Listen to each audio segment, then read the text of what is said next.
Vorbis sat back, his expression unchanged. His expression seldom changed unless he wanted it to. The Inquisitor watched him in terror. I see, said Vorbis. He stood up and nodded at the Inquisitor. How long has he been down there? 2 days, Lord. And you can keep him alive for perhaps 2 more days, Lord. Do so, do so. It is, after all, said Vorbis, our duty to preserve life for as long as possible. Is it not?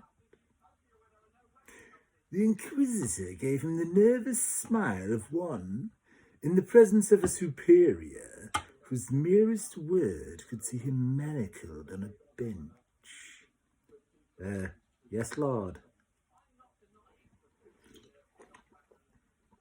Heresy and lies everywhere, Vorbis said. And now I shall have to find another secretary. It is too vexing.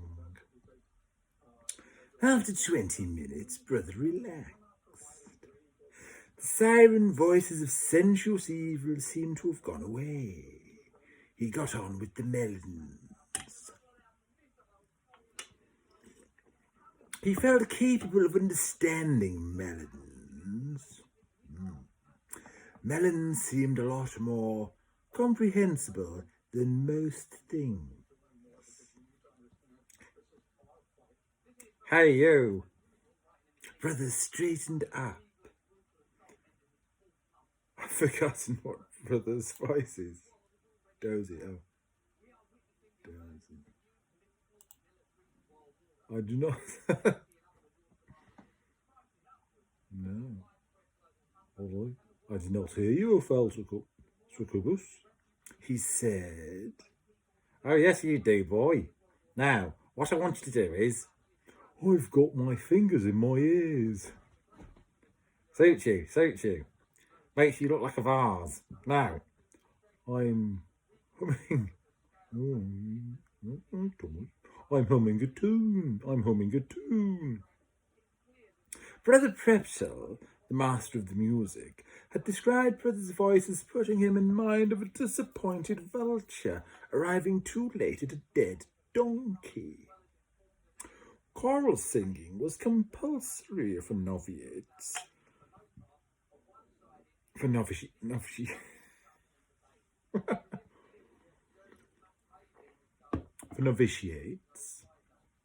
But after much petitioning by Brother Preptil, a special dispensation had been made for Brother.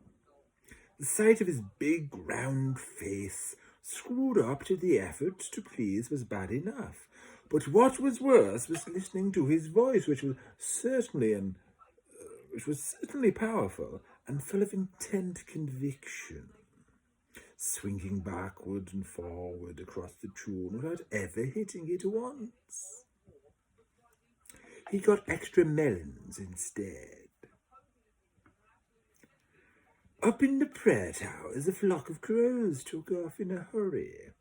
After the full chorus of "He is trampling the unrighteous with the hooves of hot iron," Brother unplugged his ears and risked a quick listen. Apart from the distant protests of the crows, there was silence. It worked. Put your trust in God, they said, and he always had, as far back as he could remember. He picked up his hoe and turned back in relief to the vines. The hoe's blade was just about to hit the ground when Brother saw the tortoise. It was small and basically yellow and covered with dust.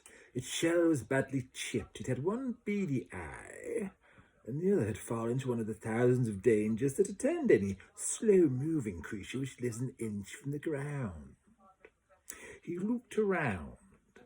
The gardens were well inside the temple complex and surrounded by high walls. How did you get in here, little creature? he said. Did he fly?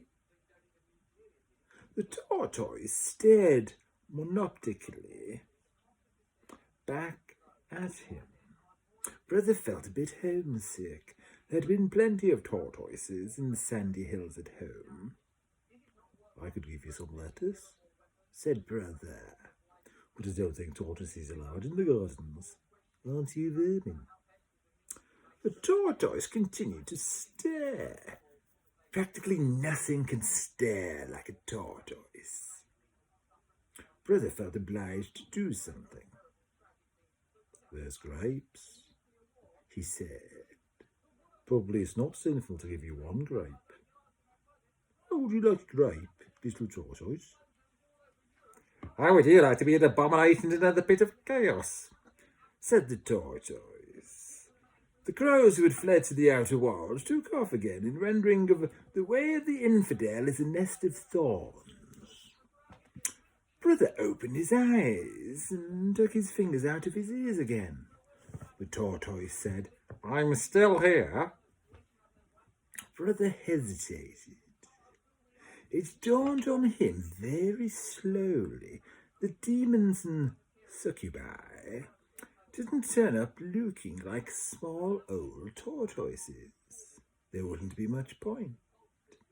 Even Brother Numrod would have to agree that when it came to rampant eroticism, you could do a lot better than a one-eyed tortoise. I didn't know tortoises could talk, he said. I can't, said the tortoise. Read my lips. Brother looked closer. You haven't got any lips, he said. No, not proper vocal. No. No, proper.